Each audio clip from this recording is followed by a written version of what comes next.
Hello everybody. So today we're going to be talking about the TC Mini Rotary tool. That's a TCMT001.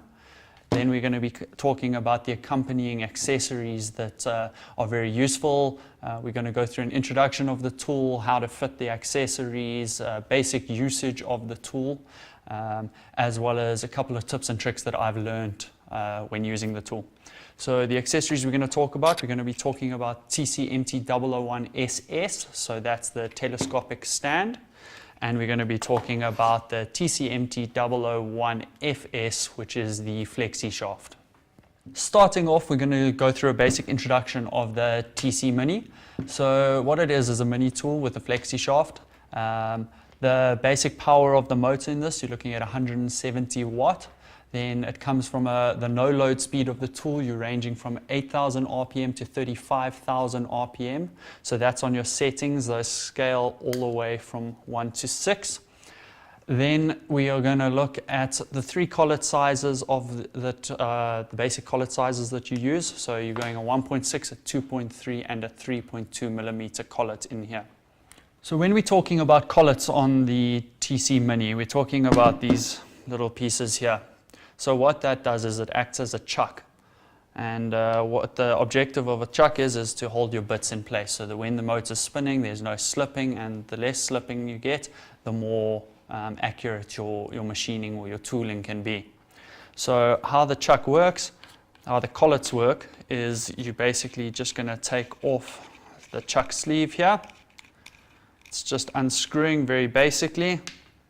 We've got a collet in there at the moment, and we're going to take your piece here, that collet, that's a 3.2 millimeter. Most of the Tork bits are 3.2 millimeters.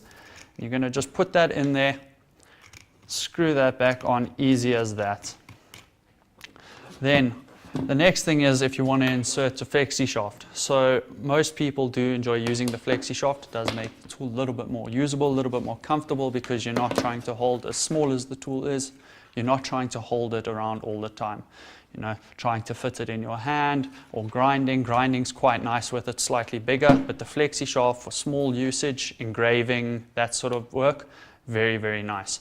What you're going to do is you're just going to take your cap off, that goes on the end of your tool, and replace it with the flexi shaft.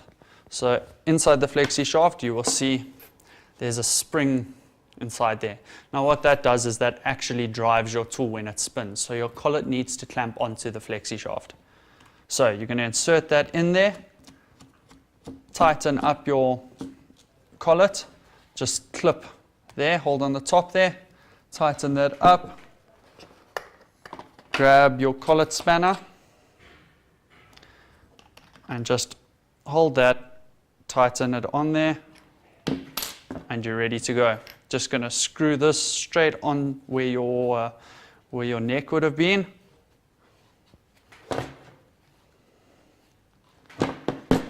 And ready to go.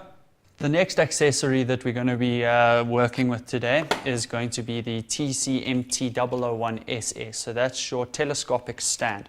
Now this is incredibly useful when you're using your mini tools, because it just gets the tool out of the way. So especially if you're working with the flexi shaft, when you have this lying on the table, then it can often get in the way. You've got the shaft hanging around here, maybe it's going over your workpiece, moving things. If you're doing fine modeling work or you're doing engraving, the last thing you need is more stuff in your way, obstructing you.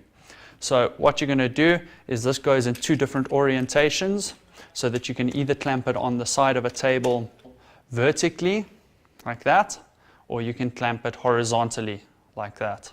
So it's just going to slide on there or like that.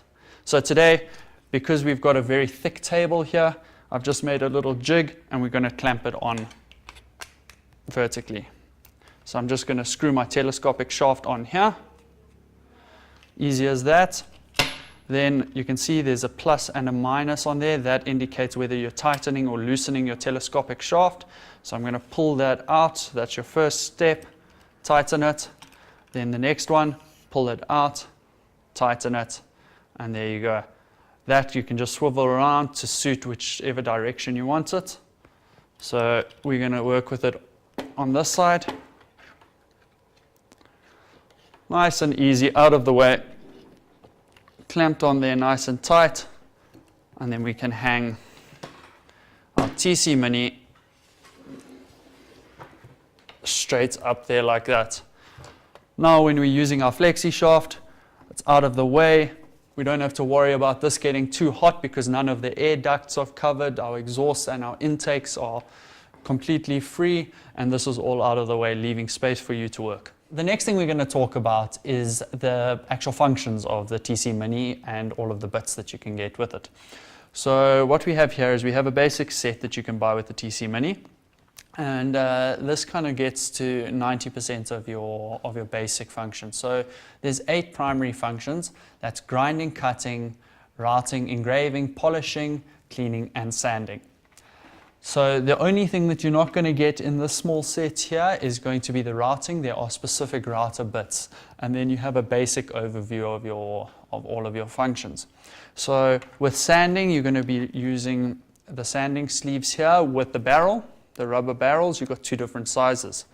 Then you've got your cleaning, that's primarily for metal cleaning. Then you have nylon wheels as well, and that would be more for plastic and fine metals. Then your grinding wheels here, put that back in, grinding wheels, you've got the 2 different colors there. So you've got more metal and then more plastic and wood. And engraving, you've got your diamond tip bits there. Polishing compound at the bottom here, and then the 3 different sizes of polishing wheels that we have as well. They've got the pointed one, the small barrel, and then the wider barrel. Okay, next we are going to be just doing a basic demonstration of the engraving function. So I still have everything connected on the telescopic stand. Using the mini tool, I'm going to set it onto setting number 3. I find that that's quite a nice setting. It's quite a comfortable speed to use it as. And then I've got the flexi shaft with a standard barrel diamond engraver in here.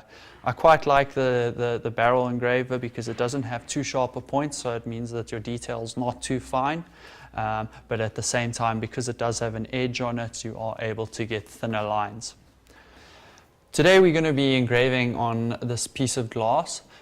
So there's a couple of tricks that you can apply when you're engraving on glass. One nice thing is that you can use a stencil, so you can just do a printout of whatever it is that you would like to engrave. And then nice thing with glass is that you can just take your part, your stencil, and just place the glass straight over it, and that will give you something to use to trace.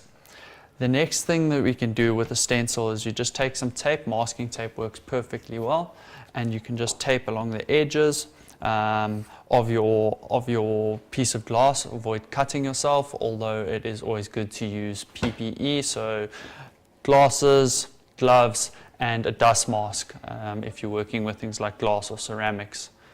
Then what you can do is you can also tape the stencil to the back of your piece, so that if you need to move your piece around on the surface or anything like that, then your stencil's not going to move and ruin your entire engraving. The next tip that I like to use when when engraving on glass, glass and ceramics, but normally on glass, is that you must always use water. So what water does is, the big thing is that it preserves the lifespan of your bits because it's a diamond tip bit, and then it also decreases chipping on your material. As with glass and ceramics, they're very, very brittle, and then it also gives you nice clean edges when you're engraving. So what you can do is that you can either have a drip system where you would have another stand with a bottle of water, and then you just put your piece at an angle, and that will drip down the face of your piece so that it runs off. So it's a constant lubricating. It's quite a big setup to do, so if you're just doing the odd piece here and there, then it's not really necessary. In that case, what you can do is you can just get a bottle of water or a bowl or a glass of water and get yourself a cloth, and then you will just wet your cloth and use the water, use the wet patch. You want it to be quite wet, and wherever you're going to be engraving, you can just dab or wipe. You want to get it quite wet in order to lubricate the bit nicely. So it's always a good idea to apply more rather than less water. Great, so let's get started.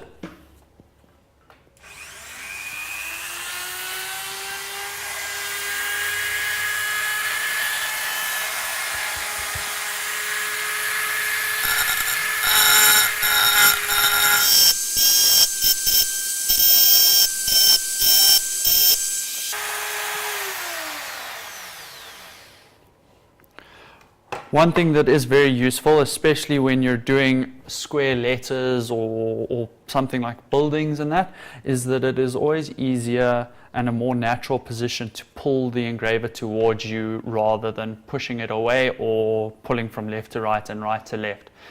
It also goes against the rotational direction of the engraver, so it handles better. It's less likely to grip and run away from you or to be squiggly. So I always find with square lettering and things like that, best to pull towards you.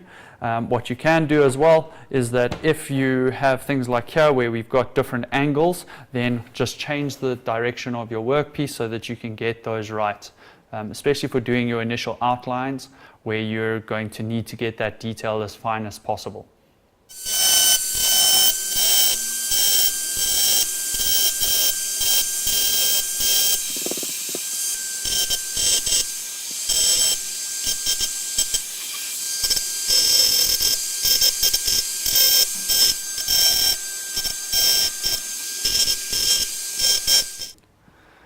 So once you have finished with your outline, what is quite nice that you can do is you can have a dark background. And what that means is that if you have a look here now, you're not going to be able to see your where you have or haven't engraved already. But if you put it on something that's dark behind it, then you can see where you've engraved, which allows you to do your filling in and cleaning up of any lines and fixing up corners. So I'm just going to take my stencil off the back here and get started.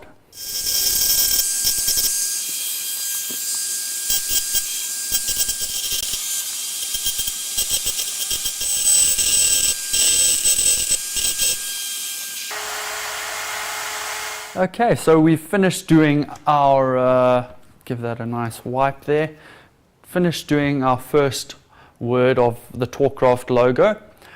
Just a word of caution that we need to remember is that when engraving and using water, we do have an electrical appliance, so I won't use water when engraving unless I'm using the flexi shaft, because if you are using the actual engraving tool, then you are going to end up potentially getting water in the tool, and because it's electrical, you run the risk of damaging the tool or yourself. So the flexi shaft helps protect you from that issue, and also by using a cloth you are limiting the distribution of water.